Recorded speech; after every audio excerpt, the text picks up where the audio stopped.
what I'm going to present to you is a lot of the work that I did when I was working in the water ministry, where I focused a lot on the Water Framework Directive, and thanks to Giovanni for explaining already a lot about what the Water Framework Directive is all about. I only have one basic message in my presentation, and that is that if you want to do integrated modeling, integrated environmental and economic modeling, you need integrated databases and information systems. And that's what I'm going to illustrate, drawing mainly on my own work. I don't have a global review of what goes on all around me, so forgive me for that, but it's my own experiences with how you put together integrated databases in Europe, in particular in the country where I come from, Holland. And then I will illustrate the application of that integrated information system in two case studies, all drawing again on the Water Framework Directive, Groundwater Directive in Europe, and Bathing Water Directive. So I'll give you a little bit of policy context very quickly, because Giovanni already mentioned most of it. Then I'll go to the integrated water accounting system, and then how we go from integrated accounting to modeling, and then I'll share some lessons learned with you. Once again, what the Water Framework Directive is all about, Giovanni already explained it. For me, it was a great employer, not only working in the water ministry, but also years afterwards in Amsterdam at the university. I got lots of money working on economics of water policy implementation. How do we implement the Water Framework Directive in the Netherlands, but I also did work in other European member states. And it was great for the economists, because it was the first major environmental directive where economics plays such an important role in different places throughout the Water Framework Directive, but it is really there, recognizably there. And it meant an enormous investment also in Europe in training, educating both policymakers and practitioners in water economics. So it's great in economic terms, because you want to achieve these ecologically set objectives of the Water Framework Directive through economic principles, economic analysis, and economic instruments.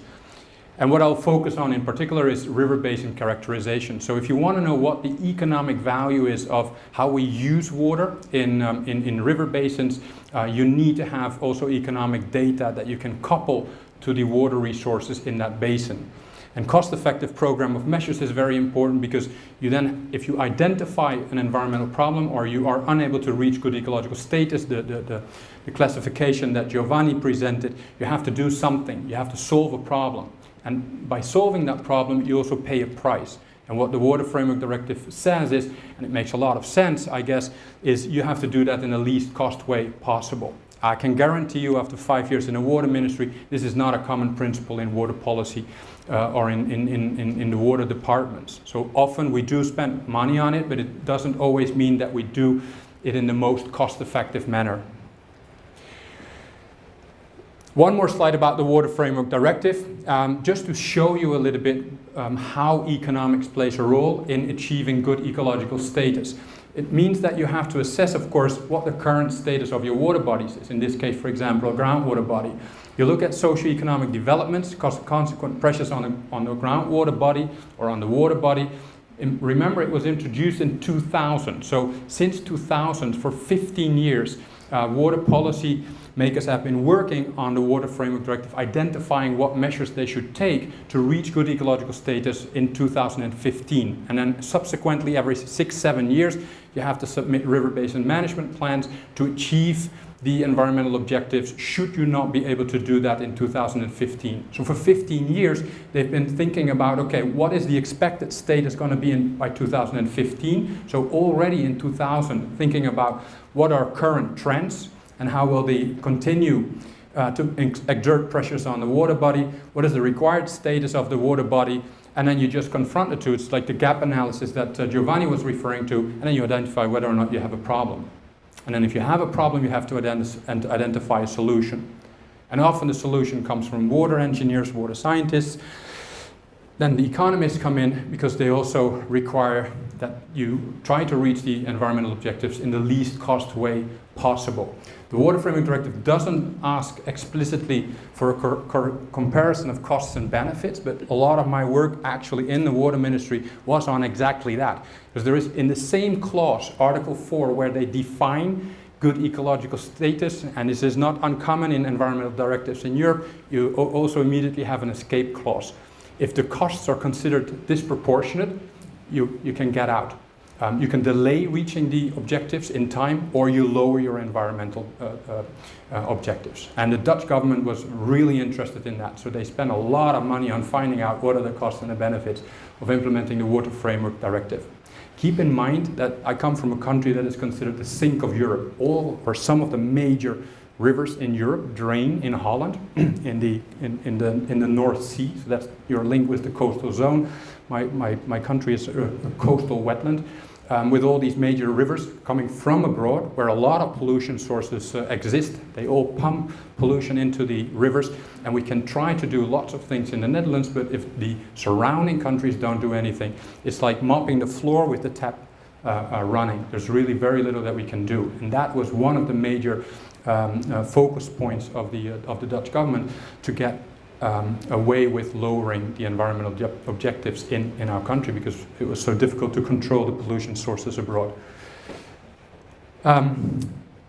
Two key characteristics of the Water Framework Directive, just for your information. There's this economic component related to it, but I think what was very important as well was that they were also looking for these natural solutions, these green solutions that also Giovanni was referring to. So how do you assess the impact of river restoration, for example, of some of these heavily modified European rivers on reaching good ecological status? And that's really quite an effort. And I'm obviously not a scientist here, but I've seen scientists struggle with this issue in several European research projects that run for several years, where they're trying to solve that difficult question. So the influence of ecology on water, biochemistry, and also the impact of these ecological restoration measures on the economy. Another key characteristic is, and I already referred to it a little bit, that my country, where I come from, is the sink of Europe, is the Water Framework Directive was fantastic for the Netherlands, for countries that are sinks. Because the Water Framework Directive is all about transboundary river basin management. It also adds lots of complexity and uncertainty when you go from an individual water body to groups of water bodies, to a basin, and to a transboundary basin. And that's really a difficult issue, not only politically in setting targets which apply in multiple countries at the same time, but also in terms of economic analysis and assessing the impacts of the influence of taking measures closer to the source in some of these surrounding countries. Anyone recognize this one? So I'm moving now from the policy context to the accounting system. Does anyone know what that hat reflects? Exactly, Janus. I'm testing you just to make sure that you're still with me. Janus, the January comes from the Roman god Janus, who could look backward and forward. And that is also symbolic for the presentation that I'm going to give you here. If you want to assess what the impacts are going to be of policy interventions, so what change a policy intervention is going to have on the future state of your economy, you need to understand what the current relationship is between your economic activities and your water systems. So you first have to look back. You first have to assess, how does water play a role in my economic system? And this is some of the stuff that I did in the Netherlands with the statistical office over there. It's very specific for Holland, so forget about all these sources. What I'm going to present you is more generally applicable, where we link economic activities to both water use, extracting water for irrigation, for example, and the use of water in terms of emitting, discharging wastewater with pollutants in it. And this is more or less the generic structure, where you start with an economic accounting system, the so-called system of national accounts, which is something that every statistical office worldwide produces, and from which we derive very important indicators like GDP. Policymakers dream about growth, and they use the GDP indicator to assess how economic growth evolves over time.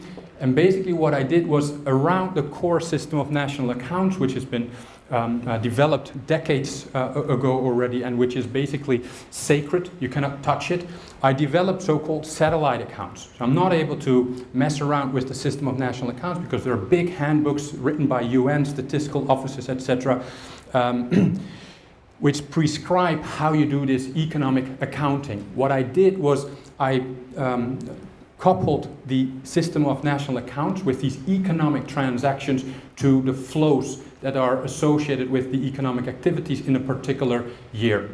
So the red part shows you from left to the right, for example, the rows, agriculture, industry, households, very highly aggregated levels of economic activities, shows you what goods we produce in a certain year. We produce goods that we sell on markets that are bought by agriculture itself or is used by agriculture itself, and that's the columns.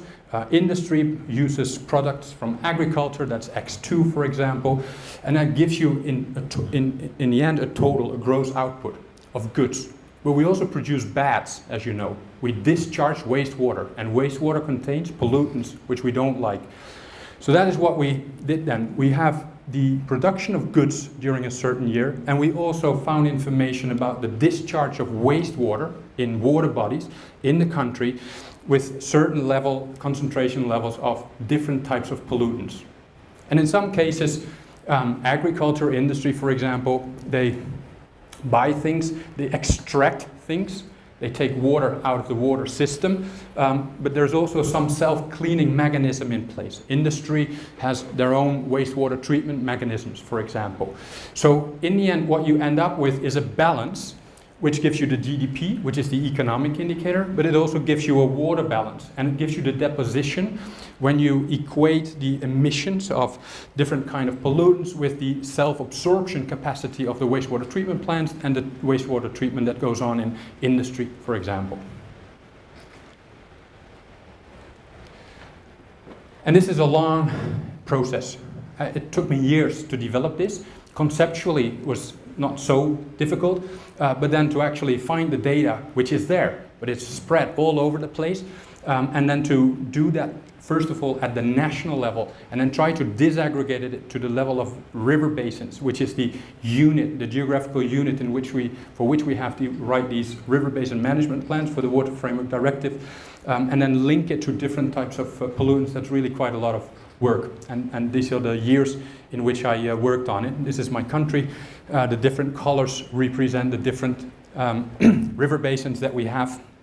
The Rhine, the Meuse, and the Scheldt, and the Ems. And on the right-hand side, you see the pollutants that we managed to add to the economic activities in these satellite accounts around the system of national accounts. And then you get all kinds of indicators. So first of all, you have these river basins, and per river basin you can actually describe the value added created by economic activities that use your water in that river basin. So you have an economic indicator, and GDP is the one that we most frequently use. And we can divide it across the different river basins. So you know what the economic interests involved are across the different river basins. We have water use indicators. I looked up some numbers also for Canada, just as a comparison for you. So how much water in million cubic meters are used in the different basins, making a distinction, by the way, between tap water, groundwater, fresh surface water, and salt surface water, but also by sector in these different river basins. Again, a comparison with Canada, just for your information. Wastewater discharge in inhabitant equivalents.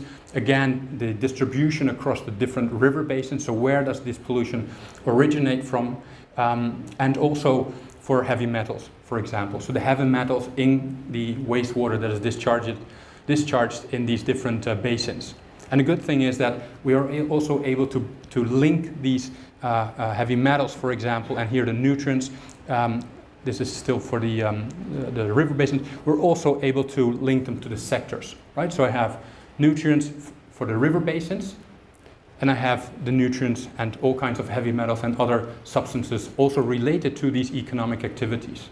And that is what we want to know, because if we want to do something about the pollution, we need to know who pollutes, and we'll make the polluter pay for the pollution that they cause. That's a very important economic principle in the Water Framework Directive. You cannot come up with any cost-effective measure if you don't know what the source of pollution is. And a lot of the work that was presented here was actually trying to identify the sources of pollution. And this is really fantastic in my view. Then you get these coupled indicators. And so you're able to show how economic growth is accompanied by the intensity by which you use your water resources. And ideally, there is some process of decoupling going on, which means that you use your water resources less intensively as you grow. You become more efficient in the use of your resources. And we can present that at the level of a country as a whole, and then also for the different river basins. And this is data that I got for you from the original publication, but it's now an institutionalized regular information system in Holland, and so we have many more years, and we can assess trends in economic development, but also in water use based on that coupled information system. Okay. Then some challenges, because that's, I think, what we're going to talk about tomorrow as well during the workshops. Challenges that we encountered when we were trying to do this. In trying to get this information system up and running, I had to invest a full year in one person to get him work at Statistics Netherlands to get access to very confidential information, because the economic data is based on surveys and it refers to specific companies, for example. And it's highly confidential information, and the only way we were able to do that was by, first of all, signing a high-level agreement between the Water Ministry and the Statistical Office to actually allow someone to get access to that data. So confidentiality was really an issue. Before we were able to put any aggregate data out, that had to be checked by the statisticians. So we had different statistics. Part of it was in the statistical office, but then there were different data and information sources for which we had to find information about the water extraction, the discharge of wastewater, and the different pollutants. Then another problem that we encountered was that in some of these monitoring data inventories or systems, they were using different types of classifications for where the wastewater was coming from. And one challenge was to make that compatible with the so-called standardized industry classification that is used in the system of national accounts. There are different monitoring and management skills. I'll come back to that in the next slide. Different sampling and aggregation procedures in the hydrological data and in the economic data. And then in some cases we have observations, but in other cases experts make calculations or even used models to assess what the values would look like. This is the slide where I'm showing you the challenge that we faced when we tried to disaggregate from national to basin level. On the left-hand side, the economic scales, and on the right-hand side, the hydrological and chemical data that was available. And that was really a messy exercise initially as well. We did all of that in GIS, and it was inevitable, the lower you got to the disaggregated levels, to also use some arbitrary allocation rules of assigning data about pollution to a specific river basin. Okay, from accounting to modeling. So how did we use this then afterwards in our models? I'm going to show you different types of hydroeconomic models. Very briefly, I'm going to give you two examples. There are so-called bottom-up hydroeconomic models and top-down hydroeconomic models. I'm going to start with the bottom-up models, which typically have a lot of detail in terms of hydrology. They're typically water and substance balance models on which some economics is added on.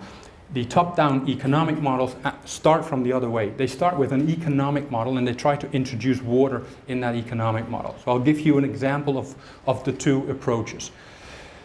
This is again a case study that I did for the Scheldt River Basin, an international river which starts in France and it drains in Holland in the North Sea, and it was part of the EU Groundwater Directive, where I was asked to assess the economic implications of setting different types of threshold values for different types of pollutants, including nutrients, for groundwater bodies.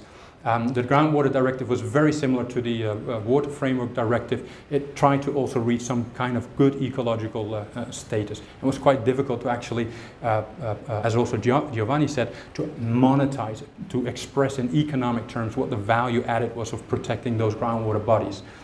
So we have this particular area in Holland. Here I show you the nitrate concentrations in the upper groundwater bodies, and my threshold value here in this particular case was 50 milligrams per liter. And as you can see, we have a problem. The red, orange colors are all over the place.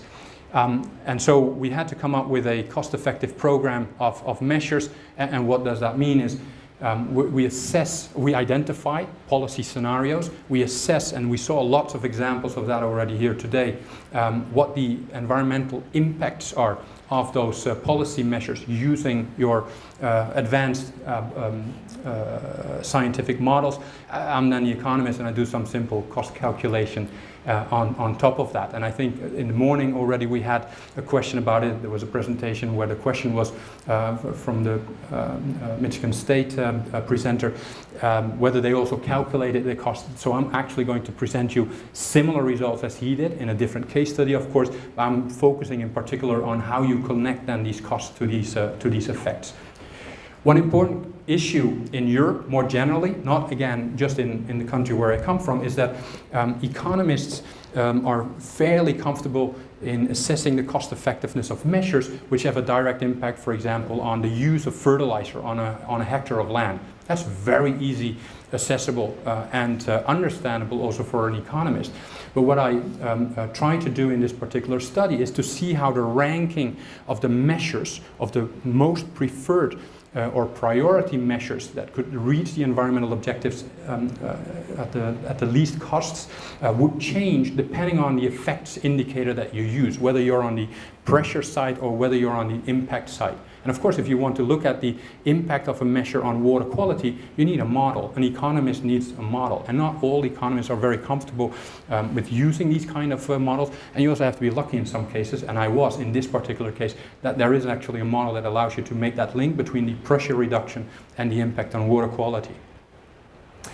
So this is a very simple sketch, because I'm a simple economist, of the type of model that we had. It was a coupled service groundwater model developed for the whole country, and we calibrated it for that particular area. And the thing that we were looking at were these land use change policy scenarios, how they reduce the pressure on the land in terms of kilogram of N, total N per hectare, and how that then worked through in terms of the impact on ground and surface water quality. This is a sketch of the variables included in the model. I'm not even going to try to explain that to you. I'm sure you understand what that means. We used available monitoring data. There are different monitoring systems, provincial and national, so lots of data actually available about the actual nitrate levels in these groundwater bodies in this case study area. And then with the help of that model, we simulated, first of all, the expected situation in 2015, where I was then able to show you both the reduction in total load, or the total load in kilograms per hectare, which is the left-hand side picture, and then in the middle and on the right-hand side, respectively, the shallow groundwater quality level and the surface water quality level. And then again, with stakeholders, local stakeholders, etc., we developed a number of policy scenarios, and with the model we then assessed how that policy scenario would reduce the pressure and how it would reduce the impact on shallow groundwater and surface water. This is one example of a policy scenario, livestock extensification. And this is another one where we got rid of agriculture in a lot of places, and the reduction in nitrate loads was really considerable, as you can see in this slide compared with this one on the left-hand side. The impact on the right-hand side on groundwater and surface water was not very big, and then the question is, what do you do? And then obviously you go for the least cost option. So what I then do is I simply divide the costs by the effects. So the pressure reduction or the impact reduction, in this case I present you, because I have limited time, only the cost effectiveness indicator for the different types of policy scenarios on groundwater, and then you get a ranking of the measures, and you take the least cost option. In this case it's the optimization of fertilizer application. Nature development is really expensive. Once you've finished optimizing your fertilizer application, then you still haven't reached your objective, you continue with after crop, for example, and then you move on to manure-free zones, and then the fourth option would be livestock. So this is a very standard way of assessing cost effectiveness of water policy interventions. What is new here is this, that I'm also able to advise policymakers not only to invest in particular policies, but also where they should start investing their money. And I think this is a very important role that your models can play. The models that have this spatial differentiation will also allow us to assess where it is least costly to start restoration work, for example. So this is what the slide here on the right, or the picture on the right hand side, shows you. These dunes, creeks, north, central, south. They're simply locations. It's the division of the groundwater bodies across that case study area. And as you can see, it's most beneficial to start with the creeks north because they have the lowest cost per unit of nitrate reduction per liter of water. So different results depending on which effects indicator you use. You get really a differential ranking if you only use the pressure indicator and not the impact indicator. So if you want to assess that, obviously you need to know or be able to establish the relationship between the pressure reduction and the impact on water quality. And there was a wide spatial variation in the policy scenarios that we evaluated in this particular study. And so it matters where you take your measures. It doesn't matter only what you do, but also where you do it. And I think that's very policy relevant information. This is a reference to another study that I did. It was related to bathing water quality, so it was not actually the groundwater study that I just showed you. This was on reducing colony forming units of E. coli and streptococci and those kind of things, those animals. And what I did there was develop an uncertainty model through Monte Carlo simulation. I assessed again eight different policy options. The assessment without uncertainty on the top in blue shows you that the least cost way would be measure number 3 or policy option number 3. The moment you start including uncertainty on both the impacts and on the costs, your ranking might actually completely change. Anyway, another example of also something that I think that should be taken into account very carefully. What policymakers also want to know, is my experience, if they give you a bag full of money, they want to have some guarantees that when they invest, that it actually is going to show up effectively. And this model allows you to also assess the probability of being the least cost option of achieving a particular environmental objective. I'm going to move on, top-down economics. So now I'm going to start with the economic models. I'm going to give you a new example, but I'm going to show you a little bit if your question is differently, you're not only interested in the local consequences of implementing a water policy directive like the EU Water Framework Directive, but if you want to know what the consequences are for the country as a whole, which is also sometimes an interesting question for policymakers, you typically start with an economic model for the country as a whole, and then you try to add in water data and information. This is just to show you that these are typically the skills that economists work with, and it's very different, I guess, from the skills that you're working with. We had a special issue on this where we tried to introduce this idea that you use these economic models and you couple them to water and substance flow models. This was one of the first things that we did. This was very static. We just were able to assess for 1 year what the implications would be, and in the subsequent work we also managed to link it to a water quality model, so we were able not only to assess the impact of the pressure reduction, so you impose a restriction on the emission level of different economic activities, and then you calculate through with your economic model what the implications are for your economy, on your GDP, for example. But we then also managed to assess the impact of the emission reduction on water quality. And so it was a coupled model. It was not one holistic model, but through iterations we then checked each time we imposed an emission reduction. We were checking what the impact was on water quality. If it was enough, we would stop. If it was not enough, we would go back to the economic model, impose a more stringent reduction of the emission levels, and then test again what that impact would be on water quality levels. That was a dynamic model, meaning that we were able to do this also through time. Because remember, I told you in the beginning that we started in 2000 and we had to go to 2015. And when this work was published, it was not yet 2015. This is a slide that shows you what kind of output you then get. So this is for zinc. For example, so we have this for the nutrients as well. We have the baseline situation, and then we have the situation in 2015, and we like everything to be nicely green and blue, which is good ecological status. And then on the top, you can see through time what achieving a good ecological status for reducing nutrient levels, for example, or heavy metals in the wastewater that is discharged by economic activity, what that means in terms of changes in GDP. And that can be really considerable. Remember that in the beginning I told you that total GDP was something like 380 billion euros. If you impose a reduction of your emission levels by 20%, we're talking about tens of millions of euros, maybe still acceptable. The moment you go to a 50% reduction of your nutrients or of your heavy metals, we're talking about tens or 20s or 30% reduction of your GDP. That is a really lot of money if you want to achieve that. But that is the impact on the economy as a whole if you impose more stringent emission reduction levels on economic activities. So we went all the way up to 50%, and then we also have, and then it really goes down very steeply in 2030. As you can see, there is also something called derogation. That's basically that escape clause that exists in Article 4, which gives you basically more time to reach your environmental objectives.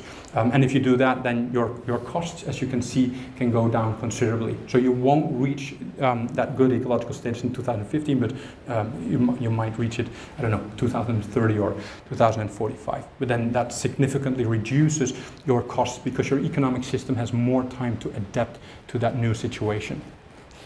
Okay, I'm almost there.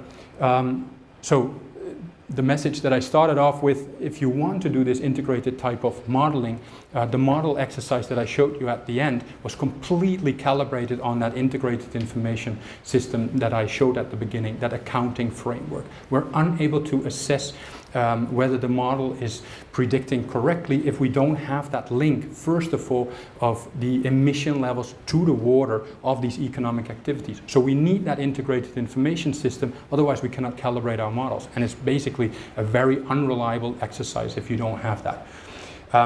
I think it's a bit of a puzzle. There is also, I think here in Canada, data available, but it is spread out. And it's also typically not in ready-to-use format at relevant scales, linked to activities, sectors, but also the time scale may be very different. In economics, we have an annual scale. Eutrophication may be very seasonal. So how do you then relate your economic data, which is an average over or a total over an entire year, to something that only occurs during 2-3 months of the year? I talked about sources, pressures, and impacts. I've seen many examples, or most of your examples, were actually making that link. So there are these models there, but economists really need a searchlight to find them. They are not typically equipped to find those kind of models. So we can use your models. We can also add value to your models by including more economics without messing around with your models. So let's be very clear about that. It's a coupled system. So we will stay away from your model. We just try to provide you with scenarios which help us then to assess the economic implications. If you tell us, okay, you have to reduce your emission levels by X amount %, we can impose that on the economic model, do a so-called constraint optimization. We do maximization of our economic output, but under the constraint that there is a limited availability of labor and capital, typically the input variables that you need to produce something, but also the use of your natural resources, water in this case. Then there is a bit of a trade-off, I think, depending a little bit what your question is. It's very important to first of all formulate exactly what you want to know. But if you want to know what the impact is of implementing the Water Framework Directive at national level, it is inevitable, and you start with an economic model, it's inevitable that you have to make some very big simplifications, like annual average of concentration levels of a pollutant. How reliable is that? Because that is the time scale with which the model is actually working. So what I think is needed is There's a lot of data available and information in many European member states. I also get the impression there's lots and lots of data available already here. In Holland, for example, it was really just lying there. They just monitor it for the sake of monitoring. A problem was that they were unable to link the monitoring data back to the source. So there are concentration levels, and there may be water policy interventions, but the changes in the water quality monitoring data was not directly relatable to the interventions that took place. Well, from the outside, it didn't really make a lot of sense to me. So think about what you want to do with that data, and that includes maybe this integrated environmental economic modeling. I think there should be much more emphasis on risk, but we've seen lots of presentations here today as well, including Bayesian approaches to actually make this risk so much more explicit. And I don't think we have to be afraid that our policymakers won't understand it. They really want to know what the probability is of reaching a particular outcome if they invest a certain amount of money. I think it's a natural thing to ask, so I think we should supply them with that kind of information. I didn't talk about that because I don't have time for that, but I tried for years in the International Skelt Commission, one of the case studies that I showed you, to make water quality experts help me relate the water quality levels, so the different colors that also Giovanni was showing, to different water use functions. So you probably know the US EPA, or what is it, Resources for the Future, initially developed this scale of drinkable, fishable, boatable, and what was the other one? Swimmable, exactly. And I was unable to get them to do that. It sounds very simple, right? Drinkable, boatable, fishable. But then you get into discussions about, well, swimmable, that's bacteriological contamination. What's the link between bacteriological contamination and eutrophication, for example? Fishable, again, then they came up with all kinds of other parameters that had to be included. And it was a struggle to really relate some of these priority substances that were in the list that I showed you in the beginning to these ecosystem services that water can actually provide. And I think actually that we're quite far away from actually making that step. I think it's a very important step because it helps us to also justify interventions in water resources, but I don't think we're still there. I always take the opportunity to refer you to my journal. So thank you very much for your attention. I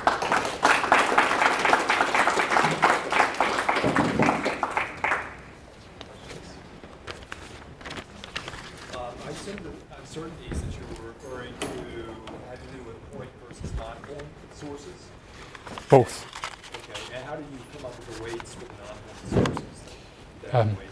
Yeah, so that was very, do I need to speak in the, that was very arbitrary. We made a distinction between technical measures and behavioral change measures. Technical measures referring, for example, to adding chloride to water resources, for example, to kill off bacteria, if I remember correctly. Others referring to people not littering or letting their dog walk on beaches, for example. So that's a behavioral change.